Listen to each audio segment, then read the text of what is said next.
Bismillahirrahmanirrahim. Assalamualaikum warahmatullahi wabarakatuh. Alhamdulillahirabbil alamin. Wa bihi nasta'in ala umurid dunya waddin. Wassalatu wassalamu ala asyrafil anbiya'i wal mursalin nabiyyina Muhammad wa ala alihi wa sahbihi ajma'in wa man ihtada bihudah wattaba atharahu ila yaumiddin, amma ba'd. Rabbi shrah li sadri wa yassir li amri wahlul 'uqdatam min lisani yafqahu qawli. Allahumma inna nas'aluka ilman nafi'a wa rizqan thayyiba wa amalan mutaqabbala. Kaum muslimin wal muslimat, ayyuhal ikhwah wal akhwat yang semoga senantiasa dirahmati dan diberkahi oleh Allah Subhanahu wa taala. Alhamdulillah, kembali kita dipertemukan oleh Allah Subhanahu wa taala dalam majelis ilmu yang berbarokah insyaallah untuk melanjutkan kajian kita pada pembahasan risalah Asharatu Asbab Linsirahis Sadr, 10 kiat menggapai kelapangan hati, buah karya Syekhuna Syekh Abdul Razzaq bin Abdul Muhsin Al-Badr hafizahullahu ta'ala wa ra'ah. Pada pertemuan sebelumnya telah kita sampaikan bahwa kelapangan hati adalah anugerah di antara anugerah Allah Subhanahu wa ta'ala yang sangat besar. Karena dengan kelapangan hati, orang akan mudah untuk menunaikan ibadah dan ketaatan kepada Allah Subhanahu wa ta'ala. Dan telah kita bahas juga bahwa kelapangan hati secara global diraih dengan 2 hal. Pertama, dengan taufik dari Allah Subhanahu wa ta'ala, pertolongan Allah Subhanahu wa ta'ala kepada seorang hamba. Dan yang kedua adalah dengan menunaikan ketaatan kepada Allah Subhanahu wa ta'ala serta berpegang teguh dengan syariat Allah Subhanahu wa ta'ala. Adapun tanda seorang menggapai kelapangan hati secara global juga ada 3 poin yang disebutkan oleh Imam Ibnul Qayyim. Yang pertama, tatkala dia bersemangat untuk akhirat. Dan yang kedua, tatkala dia tidak tertipu dengan fata morgana dunia. Dan yang ketiga, tatkala dia mempersiapkan bekal untuk kematian. Kemudian telah kita bahas juga 4 sebab 4 kiat secara terperinci yang dibawakan oleh Imam Ibnul Qayyim rahimahullahu ta'ala. Karena buku ini pada hakikatnya adalah penjabaran dari penjelasan Imam Ibnul Qayyim dalam kitabnya Zadul Ma'ad, di mana Imam Ibnul Qayyim menyebutkan 10 kiat menggapai kelapangan hati. Kemudian dijelaskan secara terperinci oleh Syekh Abdul Razzaq. Kiat yang pertama adalah dengan mentauhidkan Allah Subhanahu wa ta'ala dan mengikhlaskan ibadah, memurnikan ibadah hanya untuk Allah Subhanahu wa ta'ala. Dan ini adalah kiat yang paling utama. Semakin seorang bertauhid, semakin seorang mantap akidahnya, imannya, maka dia akan semakin lapang dadanya. Yang kedua adalah cahaya yang Allah Subhanahu wa ta'ala tancapkan pada hati seorang hamba. ketika Allah Subhanahu wa taala mengirimkan cahaya berupa ilmu yang bermanfaat dan hidayah iman pada hati seorang hamba, semakin besar cahaya tersebut, semakin lapang dada kebahagiaan, kenyamanan yang akan dirasakan oleh seorang hamba. Disinilah pentingnya bagi kita untuk bersemangat merawat dan meningkatkan, mengokohkan cahaya iman di dalam hati sanubari kita. Karena sebagaimana kita tahu, akidah Ahlussunnah wal Jamaah bahwasanya akidah atau iman itu bertambah dan berkurang. Ya, bertambah dan berkurang. Maka kita harus terus mengevaluasi, mengontrol keimanan kita. Dan dulu sudah pernah kita bahas tentang pembahasan tajdidul iman, mencarger keimanan, sebab-sebab ya apa saja yang menjadikan iman itu bisa bertambah, dan sebab-sebab yang menjadikan iman seorang berkurang yang harus kita jauhi. Kemudian kiat yang ketiga adalah tahsil al-ilmin nafi', ya, mendapatkan ilmu yang bermanfaat. Kalau kita ingin hati kita tenang, dada kita lapang, maka hendaknya bagi kita untuk bersemangat menuntut ilmu agama. Semakin orang itu memiliki ilmu Al-Quran dan Sunnah, maka dia akan tenang hidupnya, terutama di tengah gelombang fitnah dan dahsyatnya syubhat dan syahwat. Kalau seorang memiliki ilmu, maka dia memiliki pegangan, sehingga tenang, ya, berbeda dengan orang yang tidak memiliki ilmu, sehingga dia bingung, ya, kemana dia harus berjalan, kemana dia harus melangkah. Kemudian yang keempat adalah al-inabah ilallah wa husnul iqbali alaih, kembali kepada Allah Subhanahu wa ta'ala dan ya fokus beribadah kepada Allah Subhanahu wa ta'ala. Manakala kita ya menyibukkan diri kita dengan ketaatan kepada Allah Subhanahu wa ta'ala, maka kita akan merasakan ketenangan, kebahagiaan, ya, akan merasakan surga dunia.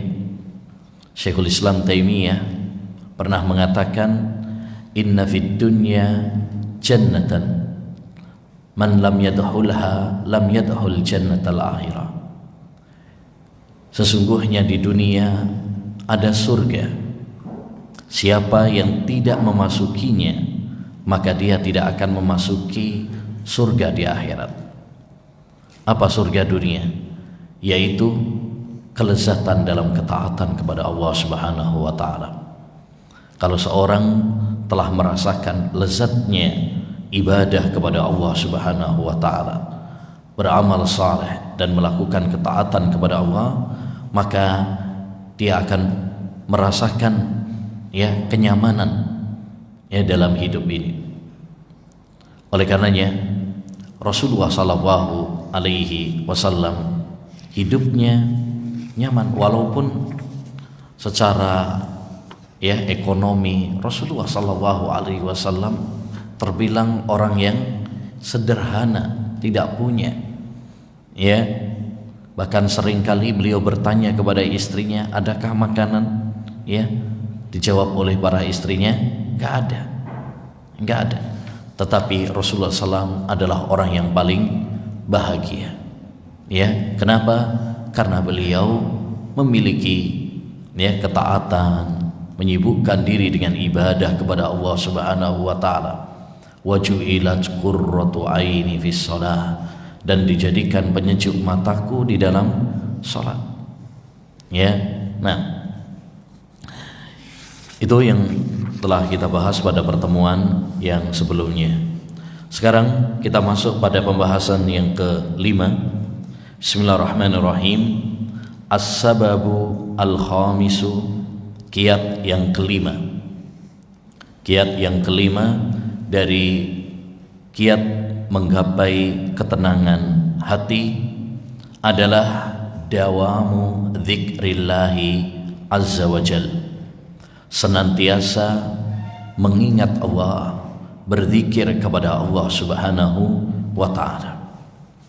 Jadi di antara kiat agar kita menggapai ketenangan jiwa, ketenangan hati, kelapangan dada adalah dengan senantiasa mengingat Allah subhanahu wa ta'ala.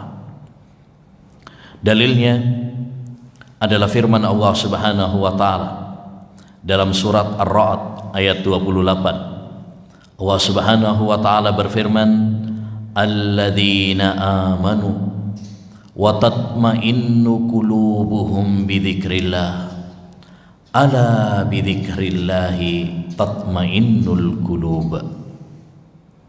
Kata Allah subhanahu wa ta'ala, sesungguhnya orang-orang yang beriman hati mereka tenang dengan zikir kepada Allah subhanahu wa ta'ala.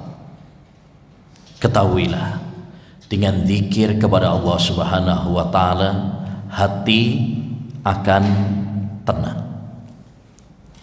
Yang merasakan ketenangan, yang merasakan kelapangan itu adalah hati. Oleh karenanya, kalau kita ingin menggapai ketenangan, menggapai kelapangan, kebahagiaan, maka buatlah hati ini bahagia. Hati ini bahagia bukan dengan banyaknya harta.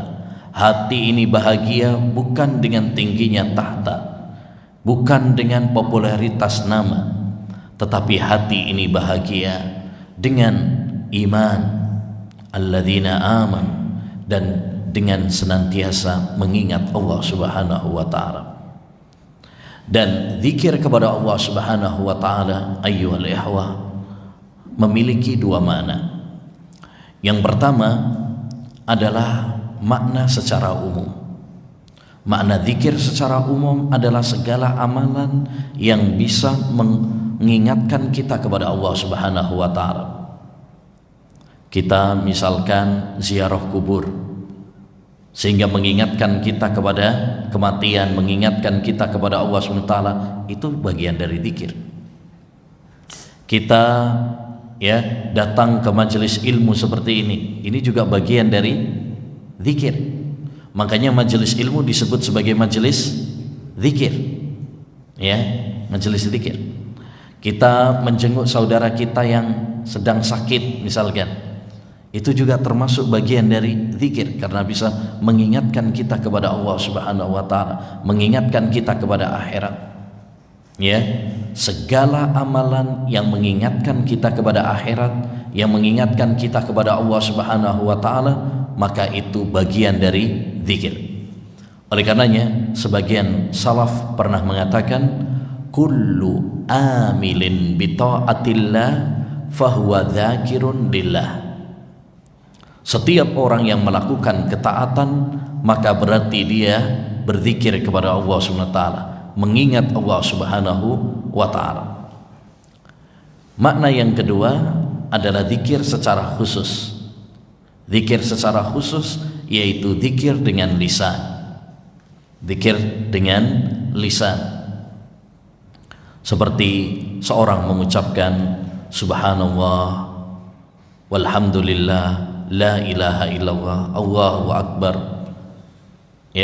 atau kalimat-kalimat yang disyariatkan lainnya, maka ini zikir secara khusus. Nabi sallallahu alaihi wasallam bersabda, kalimatani khafifatani fil lisan, sakilatani fil mizan, habibatani ila rahman, subhanallahil azim, subhanallah wa bihamdih. Dua kalimat yang sangat ringan dalam lisan, sangat berat dalam timbangan, dan sangat dicintai oleh Ar-Rahman, yaitu subhanallahil azim, maha suci Allah yang maha agung, dan subhanallah wa bihamdih, maha suci Allah dan segala puji bagi Allah subhanahu wa ta'ala. Dan sebaik-baik zikir lisan adalah membaca Al-Quran, karena Al-Quran adalah sebaik-baik zikir. Oleh karenanya salah satu nama Al-Quran adalah Az-Zikr. Allah berfirman, inna nahnu nazzalna dzikra wa inna lahu lahafidun. Sesungguhnya kami menurunkan Az-Zikr. Yang dimaksud dengan Az-Zikr yakni Al-Quran. Ya, sesungguhnya kami menurunkan Al-Quran dan kami akan menjaganya. Ya, Allah berjanji akan menjaga Al-Quran. Tidak ada seorang pun yang memalsukan Al-Quran kecuali Allah akan bongkar kedoknya. Ya, makanya Al-Quran dijaga oleh Allah SWT dari masa ke masa. Berbeda dengan Taurat, berbeda dengan Injil, ya sudah tidak asli lagi. Tapi Al-Quran sampai sekarang asli seperti ya pertama diturunkan oleh Allah Subhanahu wa taala. Ya. Oleh karenanya hendaknya bagi kita untuk memperbanyak zikir kepada Allah Subhanahu wa taala. Di saat kita sedih, di saat kita merasakan kegalauan ya dalam hidup ini, berarti kita kurang zikir kepada Allah Subhanahu wa taala. Banyak orang sekarang sumpah, banyak orang stres, banyak orang galau. Sebabnya apa? Sebabnya adalah kurang zikir kepada Allah Subhanahu wa taala. Ya, sebabnya kurang zikir. Allah Subhanahu wa taala berfirman dalam Al-Qur'an, "Ya ayyuhalladzina amanu dzkurullaha dzikran katsiran wasabbihuhu bukratan wa asila." Dalam surat Al-Ahzab ayat 41 dan 42. Wahai orang-orang yang beriman. Dan ayat kalau dimulai dengan wahai orang-orang yang beriman, maka ada dua faedah. Faedah yang pertama, bahwa ayat tersebut ayat yang penting untuk diperhatikan. Kata sahabat Abdullah bin Mas'ud, "Idza sami'ta Allah yaqul ya ayyuhalladzina amanu fa'ariha sam'a." Wahai orang-orang yang beriman, apabila kamu mendengar Allah berfirman wahai orang-orang yang beriman, maka pasanglah telingamu baik-baik. Karena itu ayat yang penting. Dan ayat-ayat yang dimulai dengan wahai orang-orang yang beriman lumayan banyak, sekitar 90-an, dibukukan oleh Syekh Abu Bakar Al-Jazairi, salah seorang pengajar di Masjid Nabawi, sudah meninggal dunia, dalam sebuah buku berjudul Nida'atur Rahman li Ahlil Iman, panggilan-panggilan Ar-Rahman kepada hamba-hambanya yang beriman. Itu dibukukan, kemudian ditafsirkan sama beliau, diberi faedah, bagus untuk dikaji. Yang kedua, faedah yang kedua, ayat yang dimulai dengan wahai orang-orang yang beriman, maka itu adalah konsekuensi keimanan. Seakan-akan Allah mengatakan, kalau kalian benar-benar beriman, laksanakan ya perintahku dalam ayat tersebut. Kalau kalian benar-benar beriman, tinggalkan laranganku dalam ayat tersebut. Karena ayat yang dimulai dengan wahai orang-orang yang beriman itu biasanya secara umum tidak lepas dari perintah atau larangan. Contoh dalam ayat yang mulia ini perintah. Wahai orang-orang yang beriman, udzkurullaha dzikran katsira. Berzikirlah kalian kepada Allah dengan zikir yang banyak. Ini perintah. Ya, perintah. Berarti jika kalian benar-benar beriman, maka berzikirlah kepada Allah dengan zikir yang banyak. Kalau kalian tidak berzikir kepada Allah dengan zikir yang banyak, berarti ada yang salah dalam iman kalian. Ya, sebagian orang kadang kalau bahas zikir, wah ini sufi. Tidak. Ya, zikir kepada Allah Subhanahu wa taala adalah ibadah yang sangat mulia. Para ulama kita sangat perhatian dalam masalah zikir. Ya. Bukan berarti tatkala orang-orang sufi misalkan keliru dalam masalah zikir, terus kita nggak mau zikir, itu tidak. Mereka keliru bukan karena zikirnya, tetapi ada sisi yang lain. Misalkan karena zikirnya bikin-bikin sendiri, ya, tata caranya tidak sesuai dengan tata cara Nabi Shallallahu Alaihi Wasallam. Makanya di dalam berzikir kepada Allah Subhanahu Wa Taala, ya, ada 2 poin penting yang perlu kita perhatikan. Yang pertama, agar kita masuk di dalam ayat yang mulia ini, yaitu zikir kepada Allah dengan zikir yang banyak. Ya, bagaimana seorang termasuk orang-orang yang zikir kepada Allah dengan zikir yang banyak? Kata para ulama ada 2 poin penting. Pertama, ya, dia berzikir dengan zikir-zikir yang diajarkan oleh Nabi Shallallahu Alaihi Wasallam, dengan cara yang diajarkan oleh Nabi. Ini poin penting, karena banyak orang berzikir kepada Allah Subhanahu Wa Taala tetapi dengan zikir buatan sendiri, ya, apalagi dapat dari mimpi wangsit dari gurunya, syekhnya, ya, katanya ketemu Nabi, dapat ajaran seperti ini, seperti itu. Kita berzikir seperti yang dicontohkan oleh Nabi Shallallahu Alaihi Wasallam, ya, dari hadis-hadis yang sahih. Seperti misalkan Imam Nawawi punya buku Al-Adhkar, ada juga Imam Ibnul Qayyim punya buku Al-Wabilus Sayyib, Syekhul Islam punya buku Al-Kalimut Tayyib, atau yang ringkas sekarang misalkan kitab Hisnul Muslim, ya, atau buku-buku yang lain yang ditulis oleh para ulama, ya.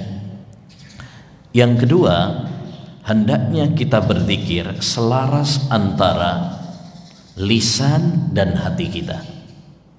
Selaras antara lisan dan hati kita. Jangan sampai lidah kita, lisan kita berzikir tetapi hati kita kosong, ya. Terkadang sebagian orang berzikir kepada Allah SWT dengan lisannya tapi hatinya kosong, hatinya ngelamun, hatinya melayang kemana-mana, ya. Maka ini, ya, kurang dalam berzikir kepada Allah SWT. Zikir yang sempurna yaitu zikir yang selaras antara lisan dengan hati. Disinilah pentingnya bagi kita untuk memahami makna apa yang kita ucapkan, ya. Ketika kita sholat, kita membaca doa-doa, kita membaca zikir, kita membaca Al-Quran, itu bukan cuma sekedar hafalan, tetapi lebih penting daripada itu kita memahami apa yang kita baca, apa terjemahannya, maknanya, sehingga kita betul-betul menghayati dan menjiwai apa yang telah kita baca, ya. Intinya, ma'asyiral muslimin wal muslimat, ayyuhal ikhwah wal akhwat, cara kiat agar kita menggapai ketenangan hati, menggapai kelapangan dada adalah dengan zikir kepada Allah Subhanahu wa Ta'ala. Lawan dari zikir adalah al-ghaflah, lalai. Kalau kita lalai dari zikir kepada Allah, dari mengingat Allah Subhanahu wa Ta'ala, maka hati ini akan sumpah, gundah,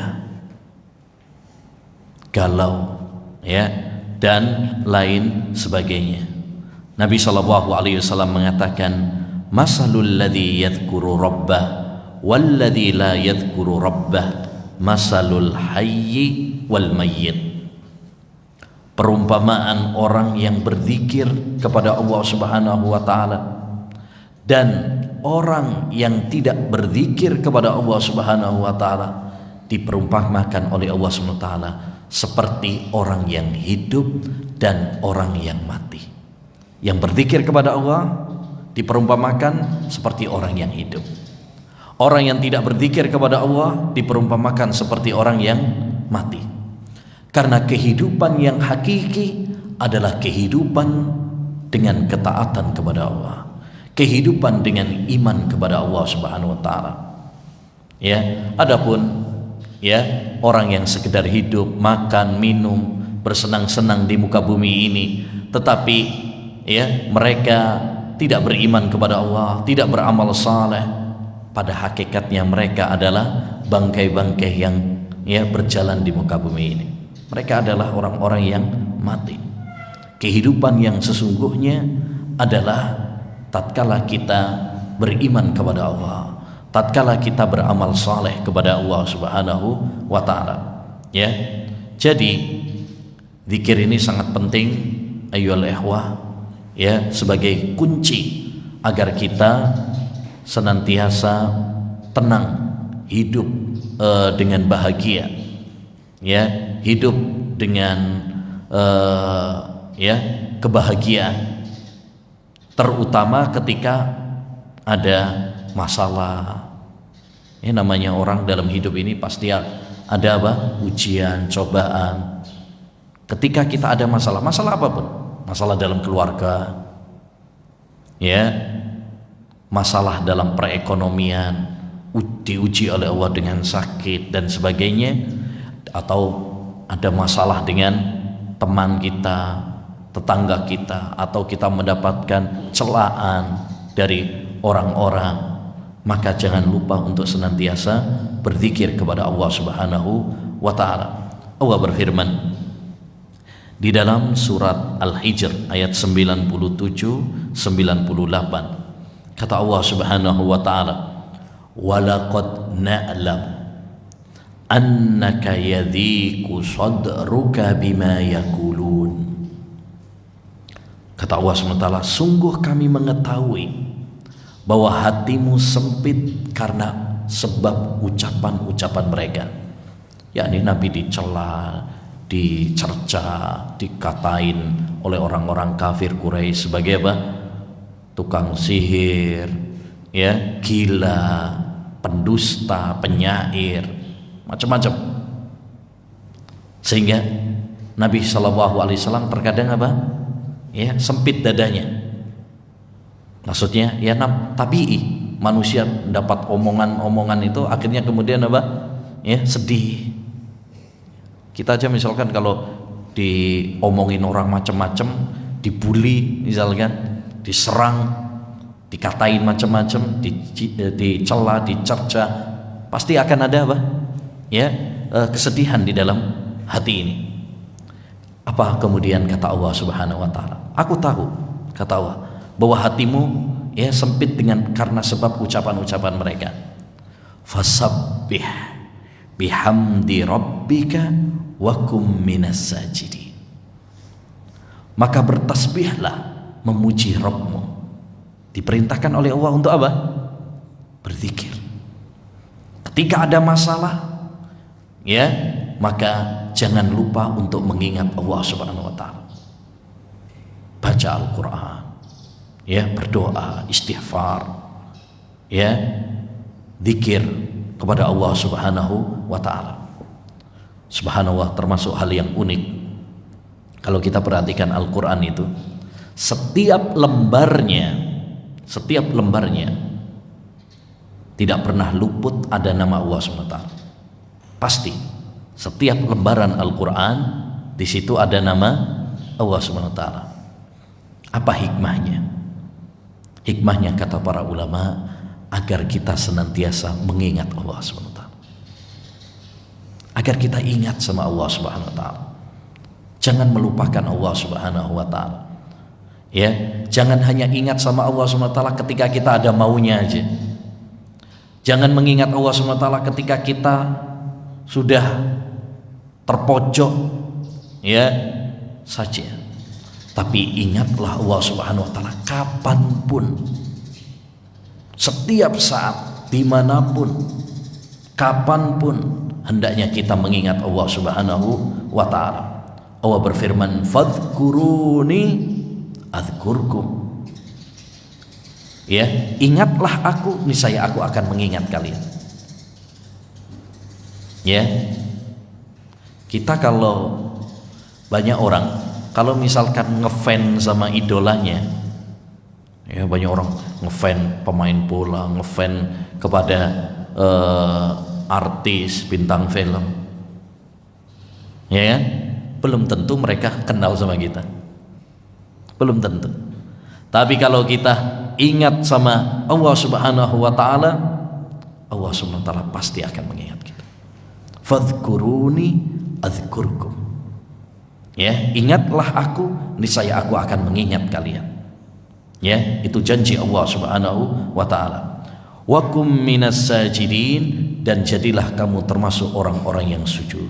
Maksudnya salat. Salat ini juga ya, ini obat kalau kita ada masalah, salat. Hidup kita akan tenang. Kata Allah Subhanahu wa taala, wasta'inu bis-sabri was-shalah. Mintalah pertolongan dengan apa? Sabar dan salat. Ketika kita mendapatkan ujian, musibah, ya, bencana yang menimpa kita, Allah mengatakan wasta'inu bis-sabri. Obatnya dua. Ya, satu, sabar, jelas. Orang yang kena musibah disuruh sabar. Yang kedua, was-shalah. Salat. Makanya Nabi sallallahu alaihi wasallam disebutkan di dalam hadis, kana Nabi sallallahu alaihi wasallam idza hazabahu amrun fazi'a ila shalah. Nabi itu kalau ada masalah maka beliau segera untuk apa? Salat. Maka seberat apapun masalah kita, ya, seberat apapun cobaan yang menimpa kita, jangan lupakan salat. Karena salat ini adalah penenang jiwa kita. Dia juga termasuk bagian dari zikir, karena dia adalah termasuk apa? Termasuk amal ketaatan kepada Allah Subhanahu wa taala, yang merupakan bagian zikir kepada Allah Subhanahu wa taala. Intinya di dalam ayat ini Allah Subhanahu wa taala menyebutkan tentang ya obat, ya, ketika kita mendapatkan ujian, bagaimana cara agar kita tenang, ya. Kalau ya istilahnya mungkin obat anti galau gitu ya. Nah, banyak orang kan wah nyari apa obat anti galau. Obatnya adalah dengan apa? Dua hal tadi, zikir dan salat. Ya, zikir dan salat. Kalau kita galau, kalau kita sedih, stres, ya, maka banyak berzikir kepada Allah. Dan yang kedua, banyak salat. Di situ kita akan merasakan ketenangan. Ya. Adapun apabila kita lalai dari Allah Subhanahu wa taala, lalai dari salat, maka kita akan mendapatkan ya kegundahan dalam hidup ini. Dulu Ibrahim bin Adham pernah mengatakan, "Lau alimal muluku wa abnaul muluki ma kunna fi lajaladuna alaihi bisuyuf." Andaikan para raja dan putra-putra mahkota mengetahui kebahagiaan dalam hati ini, niscaya mereka akan merampasnya dengan pedang-pedang mereka. Nah, karena mereka nggak mendapatkan. Para raja, putra-putra mahkota belum tentu mendapatkan ketenangan dalam hidup. Betapa banyak orang kaya, betapa banyak pengusaha, betapa banyak ya orang-orang yang memiliki jabatan dan tahta, tapi hidupnya apa? Ya, semrawut, stres malah. Galau. Saya pernah ke tempat apa itu untuk penanggulangan orang-orang ya rehabilitasi ya, untuk orang-orang yang kena narkoba itu. Ya. Kata yang jaga itu, wah di sini macam-macam. Ada polisi, ada dosen, ya, ada dokter, ada direktur, ini, ya, bahkan ada pengusaha-pengusaha, orang-orang kaya. Artinya mereka bukan orang-orang yang, ya, orang-orang preman, fakir miskin, kelihatannya itu enggak. Justru mereka orang-orang yang ya memiliki nama, tapi mereka ya terjerumus di dalam narkoba. Kenapa? Karena merasakan kesumpakan. Kan banyak ya yang apalagi zaman Covid ini, banyak yang terjerumus di dalam narkoba. Alasannya apa? Stres karena Covid. Ya, stres gara-gara PPKM. Ya. Nah, apakah ini sebuah alasan? Tidak. Ya, bukan sebuah alasan. Seorang mukmin kuat dalam menghadapi ujian dan cobaan. Karena yang diuji oleh Allah Subhanahu wa taala dengan cobaan ini bukan hanya orang muslim saja, semuanya kena. Tinggal bagaimana kita menyikapinya. Orang kafir, orang muslim, orang soleh, toleh, semuanya apa? Ya, mendapatkan ujian ini. Yang membedakan adalah bagaimana kita menyikapinya. Oleh karenanya, ayyuhal ikhwah, ya, ini poin penting, ya. Kiat yang kelima agar kita mendapatkan ketenangan, kelapangan dada adalah dengan zikir kepada Allah Subhanahu wa taala. Selanjutnya, as-sababus sadis, sebab yang keenam, al-ihsanu ila ibadillah Subhanahu wa ta'ala, berbuat baik kepada hamba-hamba Allah Subhanahu wa ta'ala. Ya, berbuat baik kepada hamba-hamba Allah Subhanahu wa ta'ala, berbuat ihsan. Ihsan artinya berbuat baik. Dan ihsan ada dua macam. Yang pertama, ihsan kepada Allah Subhanahu wa ta'ala, ya. Dan ini adalah derajat yang paling tinggi setelah Islam dan iman. Makanya tingkatan agama itu ada 3: Islam, iman, dan yang ketiga ihsan. Nabi SAW pernah ditanya oleh Jibril tentang derajat ihsan ini. Maka Nabi SAW menjawab, al-ihsanu an ta'budallaha ka'annaka tarah, fa in lam takun tarah fa innahu yarak. Ihsan adalah engkau beribadah kepada Allah Subhanahu wa ta'ala seakan-akan engkau melihat Allah. Dan jika engkau tidak merasa melihat Allah Subhanahu wa ta'ala, maka sesungguhnya Allah Subhanahu wa ta'ala melihat. Nih, kalau seorang hamba dalam beribadah kepada Allah Subhanahu wa ta'ala sudah sampai puncak ihsan, nah ini sudah derajat yang paling tinggi. Kalau Islam itu kan amalan-amalan yang zahir, sholat, puasa, zakat, haji. Kalau iman itu amalan-amalan batin yang tidak kelihatan, iman kepada Allah, iman kepada malaikat, ya. Kalau ihsan ini derajat yang paling tinggi, ya. Oleh karenanya setiap orang yang ihsan dalam ibadah kepada Allah sudah mesti muslim mukmin, ya. Setiap mukmin pasti muslim, tapi tidak setiap muslim dia mukmin, ya. Tidak setiap mukmin berarti muhsin, karena ini tingkatan yang paling tinggi, ya, tingkatan yang paling tinggi. Tatkala kita selalu merasa diawasi oleh Allah Subhanahu wa ta'ala, muraqabatullah, ya.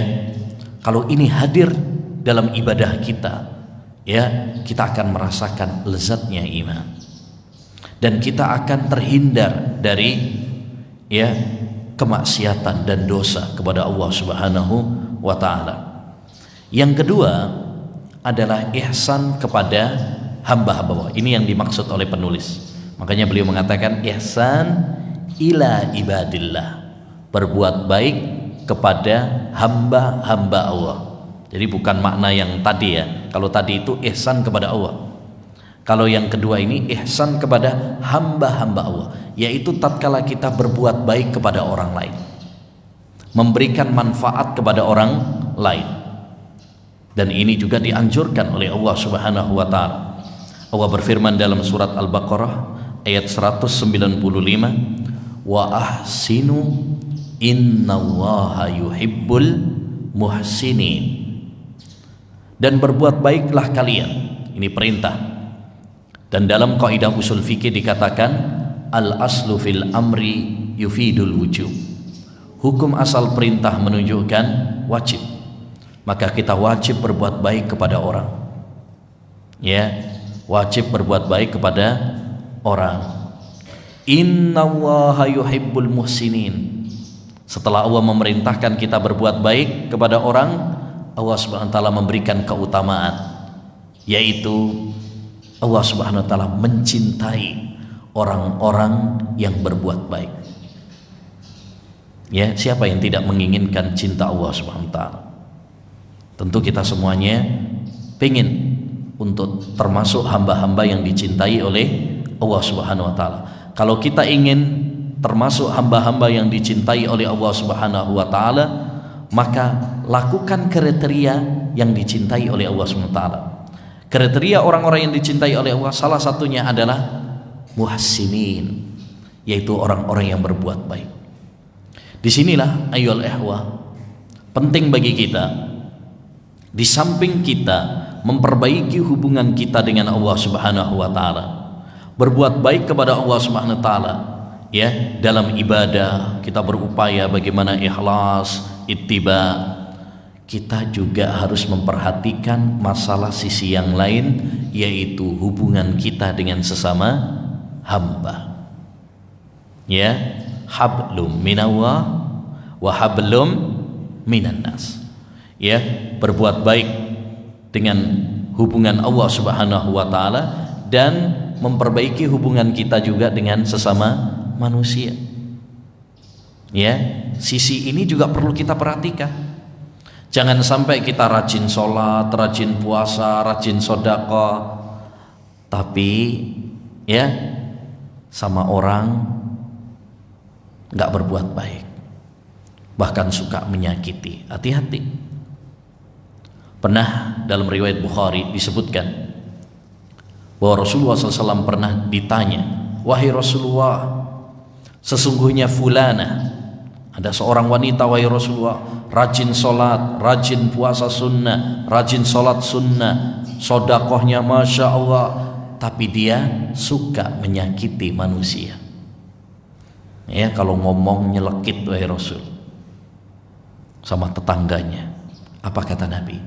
La khaira fiha hiya finnar. Tidak ada baiknya wanita tersebut, dia di neraka. Kenapa? Karena dia cuma memperbaiki hubungannya dengan Allah, tapi nggak memperbaiki hubungannya dengan sesama manusia.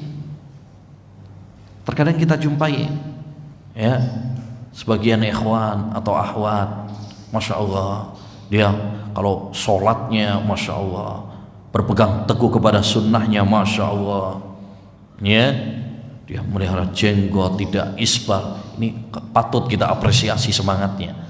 Tapi ada sisi yang lain yang kadang dilalaikan, yaitu sisi akhlak, sisi ihsan kepada orang.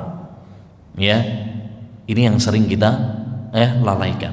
Oleh karenanya, di samping kita memperbaiki hubungan kita dengan Allah Subhanahu wa taala, ada sisi yang lain yang harus kita perhatikan juga, yaitu bagaimana kita berbuat baik kepada orang. Ya, menjadi orang-orang yang bermanfaat. Khairun nas anfa'uhum linnas. Sebaik-baik manusia adalah yang paling memberikan manfaat kepada orang. Apa yang kita bisa bantu kepada orang lain, lakukan. Kita bisa bantu dengan harta.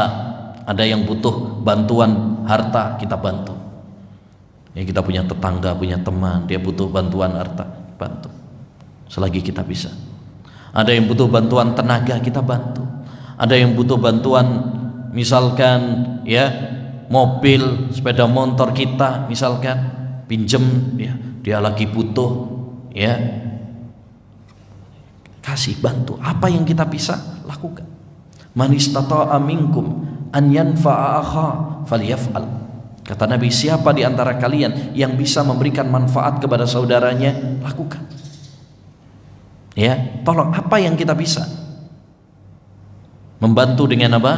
Mungkin dengan kedudukannya, atau kita melobi orang lain. Kita nggak bisa bantu nih, ya, kita nggak bisa bantu. Tapi kita tahu ada orang lain, ada orang kaya, atau dia butuh pengobatan, kita punya kenalan, kita linkkan, ya, kita lobikan orang lain tersebut agar dia bisa mendapatkan bantuan. Itu juga masuk dalam berbuat baik. Itu yang disebut dengan syafaat. Kata Nabi, isfa'u tu'jaru, berikanlah syafaat, kau akan mendapatkan pahala. Jadi ada orang misalkan butuh bantuan uang, tapi kita nggak bisa bantu uang. Kita tahu ada orang teman kita yang kaya, ya kita omongkan, ya anak punya teman kemarin butuh bantuan, saya nggak bisa bantu, antum bisa bantu nggak dia? Ya itu juga termasuk bagian dari membantu saudara kita. Nabi Shallallahu Alaihi Wasallam pernah mengatakan, dan ini adalah motivasi bagi kita untuk berbuat baik. Kata Nabi Alaihi Salatu Wassalam, la an amsya ma'a ahin li fi hajatih khairun min an a'takifa syahran fi masjidi hadha. Kata Nabi Alaihi Salatu Wassalam, saya berjalan memenuhi kebutuhan saudara saya, lebih baik bagi saya, lebih aku cintai daripada aku iktikaf di masjidku ini selama 1 bulan. Iktikaf di Masjid Nabawi, Masya Allah, kita bisa sholat di Masjid Nabawi, itu keutamaannya 1 sholat aja sudah seperti mendapatkan pahala 1000 kali lipat. Kalau iktikaf udah pasti sholat berapa kali, udah baca Quran, zikir dan sebagainya. Itu saja kata Nabi, saya berjalan membantu saudara saya, lebih aku cintai daripada iktikaf ya di masjidku ini selama 1 bulan. Kenapa demikian? Karena kalau orang itu iktikaf itu kan amalan sunnah, manfaatnya untuk dirinya sendiri, ya. Tapi kalau dia membantu orang lain, manfaatnya kembali kepada orang lain. Kata para ulama, an-naf'ul muta'addi afdalu minan naf'il qasir. Amal ibadah yang manfaatnya kembali kepada orang lain, bisa cakupannya luas, itu lebih mulia, lebih afdal daripada amal ibadah yang ya manfaatnya hanya kembali kepada diri sendiri. Ya, ini kaidah penting. Kaidah penting. Amal ibadah yang manfaatnya bisa kembali kepada orang lain. Misalkan kita ngajar, itu kan manfaatnya untuk orang lain. Ya, membantah ahlul bid'ah, itu manfaatnya untuk orang banyak. Itu jauh lebih baik, lebih utama daripada yang manfaatnya hanya kembali kepada diri kita sendiri. Puasa sunnah, sholat sunnah, itu kan untuk diri sendiri. Iktikaf itu untuk diri sendiri, ya. Jadi berbuat baik kepada orang lain ini sangat-sangat ditekankan. Dan orang yang salah satu manfaat dari berbuat baik ini yang menjadi pembahasan, dia akan merasakan apa? Kelapangan dada, kebahagiaan. Ya, coba kita rasakan. Kalau kita ini suka bantu orang lain, itu hati itu terasa apa? Senang, gembira, kebahagiaan. Untuk misalkan ya suka sodakoh misalkan, ya suka sodakoh, antum memberikan kepada orang-orang fakir miskin, atau antum terjun sebagai relawan kepada korban bencana misalkan, ya antum akan merasakan apa? Kenikmatan. Antum akan merasakan kelapangan, kebahagiaan yang tidak dirasakan oleh orang lain. Ada kebahagiaan tersendiri di situ, ya. Nah, apalagi kalau kita terjun langsung terus ketemu orang-orang yang Masya Allah sangat membutuhkan, apalagi mereka mengucapkan doa untuk antum, ya itu Masya Allah, itu bikin apa? Hati ini apa? Ya, bahagia, gembira. Dan inilah yang dimaksud oleh penulis, yaitu tatkala kita itu membantu orang lain, memberikan manfaat kepada orang lain, ya, maka ini adalah salah satu sebab agar kita mendapatkan apa? Ya, kelapangan dada, kebahagiaan dan ketenangan dalam jiwa. Berbeda apabila kita ini ya nggak berbuat baik sama orang, apalagi suka menyakiti orang, pelit untuk berbuat baik, maka kita akan merasakan kesempitan di dalam dada. Ya, Orang yang ketemu sama orang salam, senyum, itu Masya Allah bahagia. Beda sama orang kalau ketemu sama orang lain cemberut, ya kan? Beda. Makanya salah satu manfaat kita itu sama orang ramah, itu salah satunya juga adalah membuat hati ini bahagia, membuat sehat juga. Sehat. Berbeda dengan orang kalau ketemu sama orang lain apa? Ya berbuka masam, ya mencucu terus sama orang. Ini malah ya darah tinggi malah. Nah, selanjutnya as-sababus sabi', sebab yang ke-7, asy-syaja'atu, keberanian. Ya, keberanian. Keberanian ini memiliki pengaruh yang sangat besar untuk meraih ketenangan jiwa dan kelapangan dada. Berbeda dengan lawan dari berani, yaitu apa? Penakut, pengecut. Ini akhirnya hidupnya apa? Hidupnya sempit, ya, hidupnya nggak bahagia, ya. Oleh karenanya orang-orang yang beriman, ya, harus memiliki keberanian, Rasulullah SAW orang yang sangat berani, ya. Disebutkan oleh Allah Subhanahu wa taala dalam surat Yunus tentang wali-wali Allah Subhanahu wa taala, ala inna awliya Allah la khaufun alaihim wa la hum yahzanun alladzina amanu wa kanu yattaqun. Ya, kata Allah Subhanahu wa taala, ketahuilah bahwa wali-wali Allah Subhanahu wa taala itu tidak ada rasa takut bagi mereka dan tidak ada kesedihan dalam hati mereka. Jadi mereka nggak takut dan juga nggak sedih. Itu wali-wali Allah, kekasih-kekasih Allah SWT. Siapa wali-wali Allah? Apakah yang bisa terbang? Apakah yang dibacok? Ya, nggak mempan? Ya, nggak. Lanjutkan ayatnya. Alladzina amanu wa kanu yattaqun. Yaitu orang-orang yang beriman dan orang-orang yang bertakwa.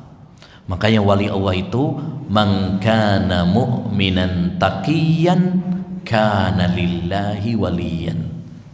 Siapa yang beriman dan bertakwa kepada Allah, dialah wali Allah. Ya, ciri orang-orang yang beriman dan bertakwa, syaratnya itu beriman dan bertakwa.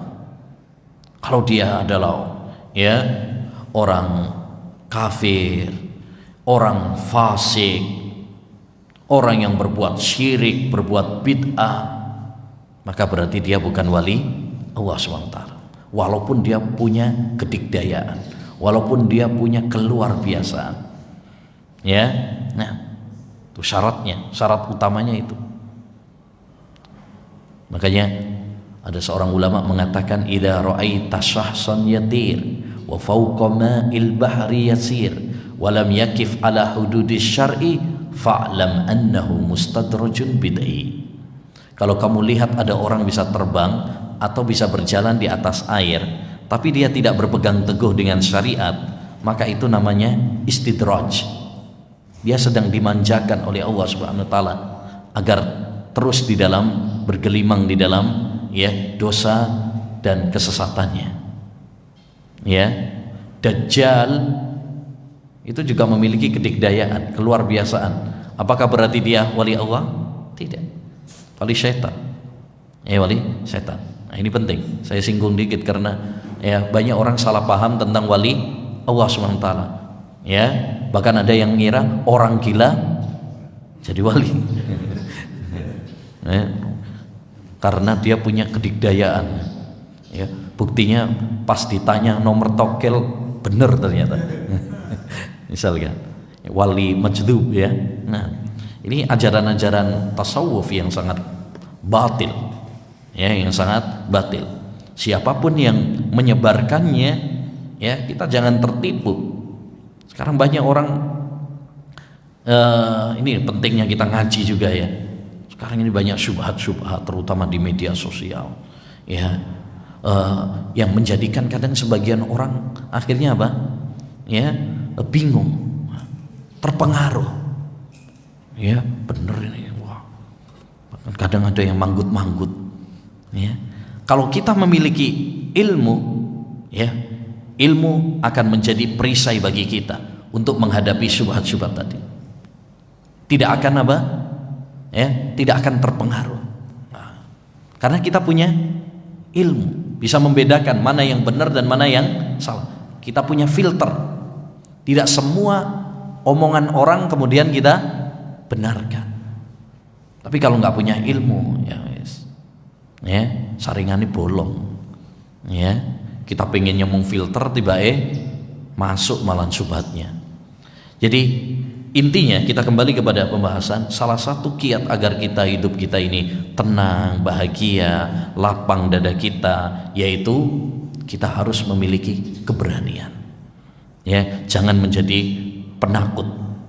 Ya, Allah Subhanahu wa taala menyebutkan bahwasanya penakut itu adalah bisikan-bisikan setan. Dalam surat Ali Imran ayat 175 Allah mengatakan, innama dzalikumus syaitanu yukhawwifu awliya'ahu fala takhafuhum wa khafuni in kuntum mu'minin. Sesungguhnya setan memberikan rasa takut kepada wali-walinya, wali-wali setan. Jadi ada ya, wali itu ada dua, ada wali Allah, ada wali setan. Wali Allah yaitu yang beriman dan bertakwa. Adapun wali setan, ya, yang tidak beriman dan tidak bertakwa kepada Allah Subhanahu wa taala. Makanya Syekhul Islam Taimiyah punya buku judulnya Al-Furqan Baina Awliya'ir Rahman wa Awliya'is Syaitan. Pembeda antara wali-wali Allah dengan wali-wali setan. Sesungguhnya setan itu memberikan rasa takut kepada wali-walinya, ya, wali-wali setan. Fala takhafuhum wa khafuni in kuntum mu'minin. Ya. Janganlah kalian takut kepada mereka. Takutlah kalian kepadaku jika kalian benar-benar beriman kepada Allah Subhanahu wa taala. Ya, jadi bisikan-bisikan takutnya yang menjadikan kita ini kurang tawakal kepada Allah SWT itu pada dasarnya adalah dari setan. Ya, mau nikah ditakut-takuti, ya, ditakut-takuti, ya, nanti kamu nikah, ya, ngasih makan pakai apa? Setelah nikah, pas mau punya anak ditakut-takuti lagi. Begitu setan memberikan rasa takut, panik kepada, ya, orang-orang yang beriman. Maka kita jangan takut. Ya, jangan takut. Tawakal kepada Allah Subhanahu wa taala. Dan itu ayyuhal ikhwah, kita punya keberanian, punya tawakal itu tergantung kepada keimanan. Makanya kata Allah Subhanahu wa taala tadi, wa khafuni in kuntum mu'minin. Jika kalian benar-benar beriman. Artinya keberanian itu tergantung kepada iman. Semakin kuat iman seorang hamba, maka dia akan semakin berani. Tapi semakin lemah imannya, ya, baru bayang-bayang aja udah takut. Kalau orang itu lemah imannya, baru bayang-bayang aja udah takut. Tapi kalau dia pemberani, nah, jinnya yang takut malah. Iya, jinnya yang takut sama orang-orang yang beriman. Tapi kalau dia itu penakut, ya, akhirnya malah takut, baru cuma bayang-bayang takut. Ada yang suara ini takut, ya. Nah, oleh karenanya kalau kita ingin jadi pemberani, kuatkan dulu apa? Iman. Kuatkan dulu akidah, ya, kuatkan dulu tauhid. Jadi, semakin mantap tauhid seseorang, dia akan menjadi pemberani, tawakal sama Allah SWT. Ya, beda sama orang yang tauhidnya lemah. karena dia bergantung kepada selain Allah SWT. Pasang jimat, kenapa? Ya, karena dia nggak tawakal sama Allah Subhanahu Wa Taala. Akhirnya pas jimatnya ketinggalan, takut. Waduh, gelisah dia. Ya, berbeda sama orang yang bertauhid. Orang yang bertauhid bergantung kepada zat yang kuat, sehingga dia tidak takut kepada dia tidak takut selain kepada Allah Subhanahu Wa Taala. Jadi ini salah satu kiat agar kita menggapai ketenangan, kelapangan dada adalah dengan apa? Berani. Oleh karenanya Rasulullah SAW berlindung dari takut, pengecut. Itu Rasulullah SAW berlindung. Allahumma inni a'udzubika minal jabani wal buhli, minal jubni wal buhli. Ya Allah, aku berlindung kepadamu dari pengecut, penakut, dan buhl, bahil. Dan ini juga perlu kita tanamkan kepada anak-anak kita. Jangan malah jadikan anak kita itu penakut. Termasuk pendidikan yang salah, menjadikan anak kita apa? Penakut. Sering nakut-nakuti anak kita. Anaknya rewel. Tak laporkan ustadz mulu. Nangis. Tak panggilkan dokter loh, biar disuntik. Anaknya nangis, tak sunat loh. Itu malah menjadikan anak kita apa? Penakut, pengecut. Jadi harusnya apa? Kita tempah anak kita latih anak kita untuk menjadi pemberani. Jangan melatih anak-anak kita untuk menjadi apa?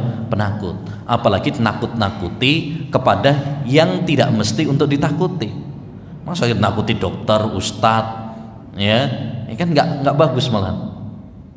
Nah, akhirnya orang image-nya anak itu malah image-nya malah jelek kepada mereka.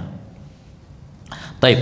Kemudian yang kedelapan, as-sababus samin ibadu adawa'il qulub wa asqamiha, menjauhkan penyakit-penyakit hati, yakni menjauhkan diri kita dari penyakit-penyakit hati.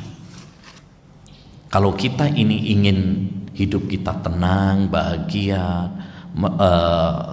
meraih kelapangan dada, jauhkan diri kita dari penyakit-penyakit hati. Dan penyakit hati pokoknya ada 3. Yang pertama adalah kesyirikan. Yang kedua adalah kebid'ahan. Dan yang ketiga adalah kemaksiatan.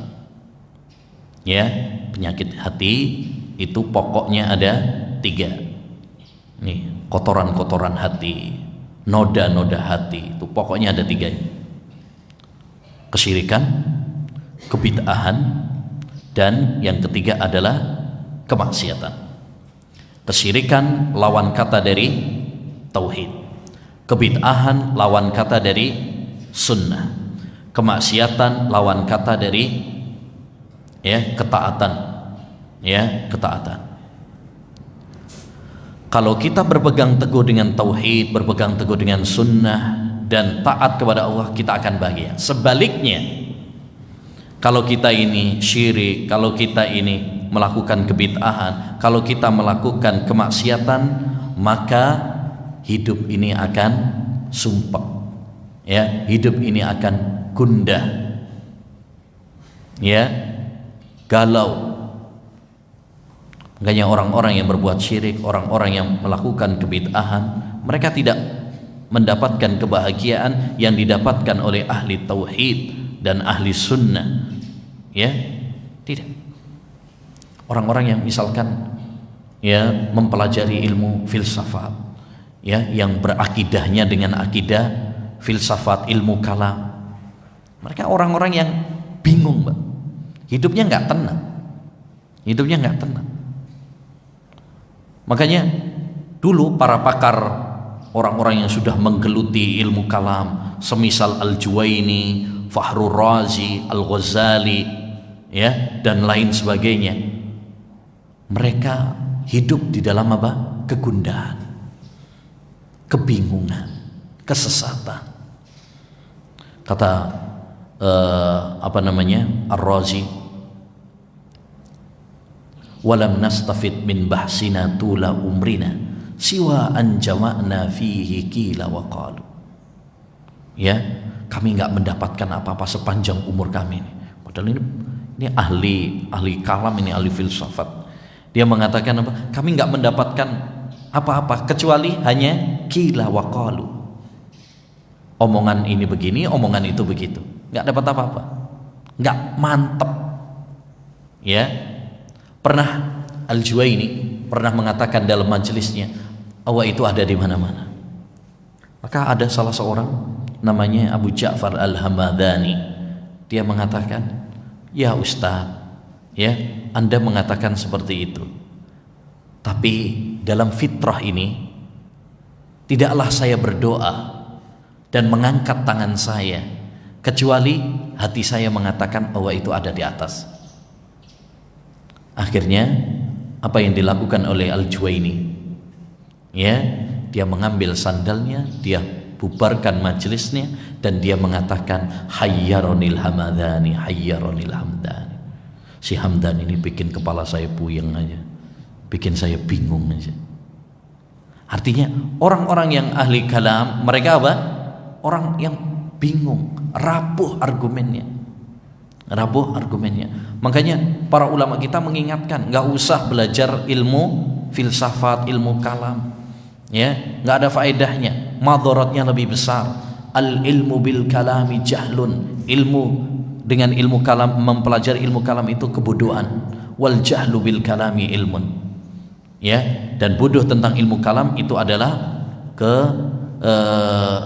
adalah ilmu.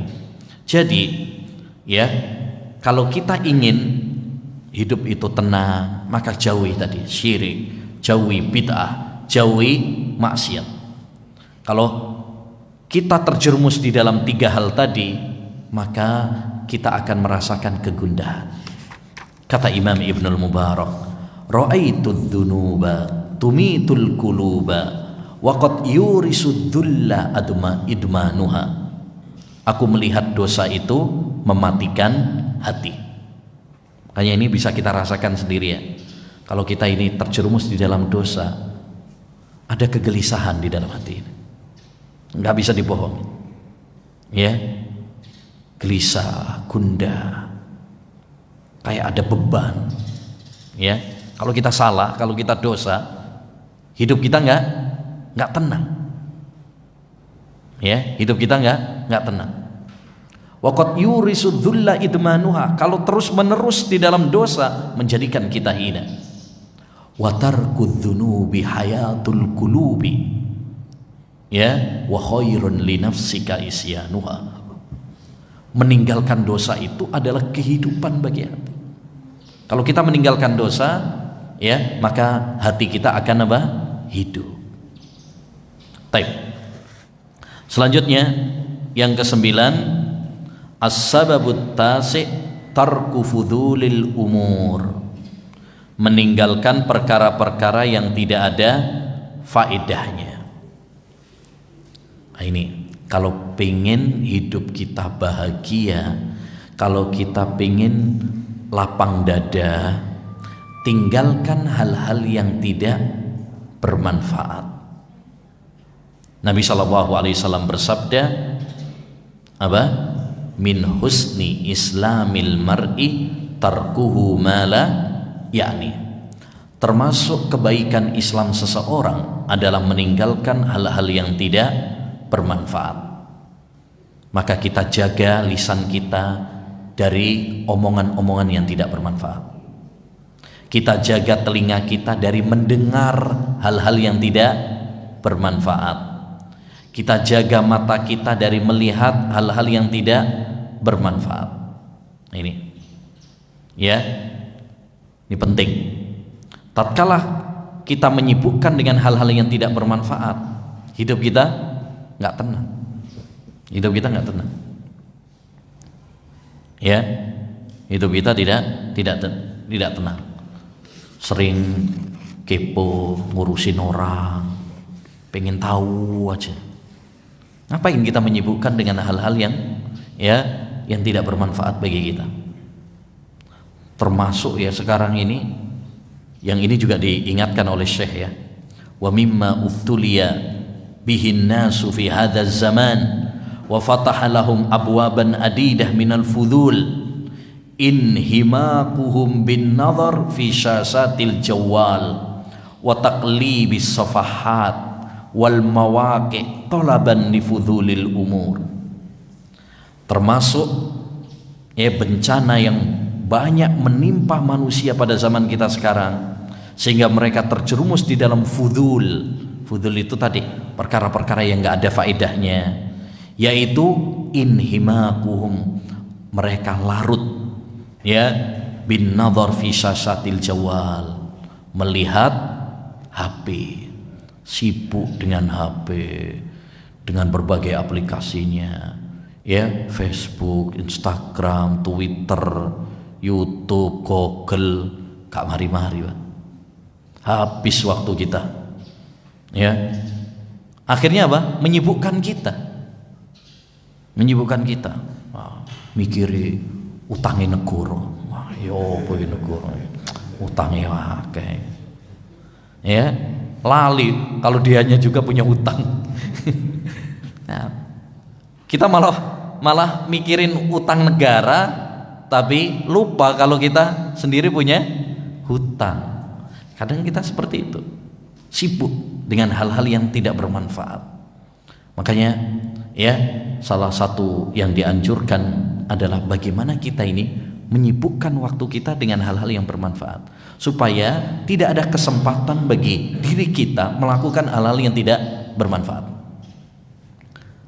Ya, kata Imam Syafi'i, an-nafsu illam tushhilha bi ta'atillah saghalat bi ghairi.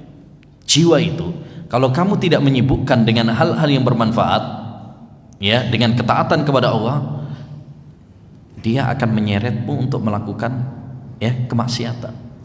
Lisan misalkan, kalau nggak digunakan untuk yang baik, ya pasti akhirnya terseret ngomong yang nggak baik. Makanya solusi paling utama, sibukkan diri kita dengan hal-hal yang bermanfaat, tinggalkan hal-hal yang tidak bermanfaat ya, yang nggak bermanfaat. Ngomongin yang nggak bermanfaat ya, fitnah misalkan. Kadang-kadang kita ini terlalu ya melampaui dari batas yang bahas hal-hal yang tidak perlu untuk dibahas, sehingga justru malah apa? Menjadikan hati kita keras. Sibukkan dengan hal-hal yang bermanfaat ya, sibukkan dengan hal-hal yang bermanfaat. Baik. Yang terakhir, as-sababul ashir husnut tiba'in nabiyil karim ya,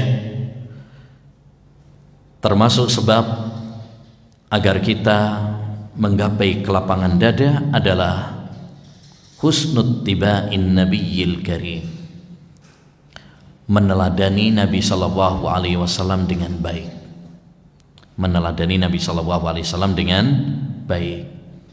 Ini kalau kita meneladani Nabi sallallahu alaihi wasallam baik dalam akidahnya, baik dalam ibadahnya, baik dalam akhlaknya, maka kita akan menggapai kelapangan dada. Kenapa? Karena Nabi itu orang yang paling lapang dadanya. Bukankah Allah Subhanahu wa taala berfirman, "Alam nashrah laka sadrak." Wahai Nabi, sungguh kami telah melapangkan dadamu. Orang yang paling lapang dadanya adalah Nabi Muhammad. Walaupun seperti tadi yang saya singgung ya, Nabi itu orang yang paling sederhana hidupnya. Rumahnya sederhana, makannya sederhana. Ya. Sampai pernah Bang Umar bin Khattab radhiyallahu anhu melihat Nabi sallallahu alaihi wasallam tidur di atas tikar. Kemudian habis bangun itu kan membekas. Orang kalau habis tidur di tikar terus kan membekas kalau bangun itu. Ya, Umar bin Khattab melihat Nabi Shallallahu Alaihi Wasallam membekas karena habis tidur di tikar itu, nangis. Ya, beliau mengatakan, wahai Rasulullah, ya, Raja Romawi, Persia, mereka hidupnya apa? Enak. Sedangkan anda orang yang paling mulia, tapi ya seperti ini. Kemudian Nabi Shallallahu Alaihi Wasallam mengatakan, ya, kepada Umar bin Khattab, mali walid dunya ma ana fid dunya illa karakibin istadhalla tahta syajaratin summa raha anha wartaraka. Apa peduliku wahai Umar dengan dunia? Apain kita